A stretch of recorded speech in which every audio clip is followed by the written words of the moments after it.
تو آپ کے سارے الائز جو ہے وہ ہاتھ اٹھا کے کھڑے ہیں. ایم کیو ایم کھڑی ہے, پرویز لائی صاحب کی جماعت ایک طرف کھڑی ہے, مینگل صاحب روز ناراض نظر آتے ہیں.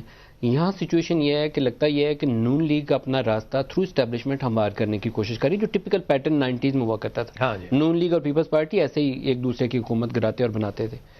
Are you facing a similar sort of challenge? Present government of Pakistan Tehreek-e-Insaf? I think the executive side should be able to elaborate more on that.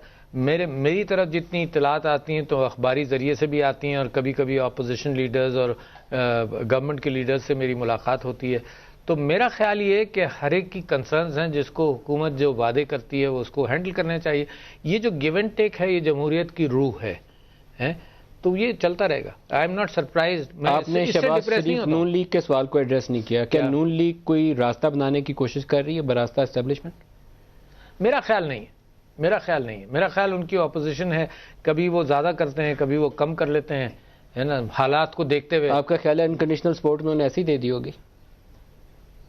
نہیں, میں یہ کہہ نہیں سکتا کہ انہوں نے اس کے لیے کچھ بارگین کیا ہوگا یا نہیں کیا ہوگا. ممکن ہے جینوئن اندر سے نکل رہی ہو. آپ اور میں کون ہے کہنے والے کہ اندر سے یہ جذبات نہیں نکل رہے تھے. آپ کو جذبات ان کے پتہ ہی ہیں. آپ پریزیڈنٹ ہاؤس سے پہلے آپ نے جتنی اپوزیشن اور دھرنے کیے ہیں ان کو آپ کو پتہ ہے, ساروں اچھے سے پہچانتے ہیں. جی.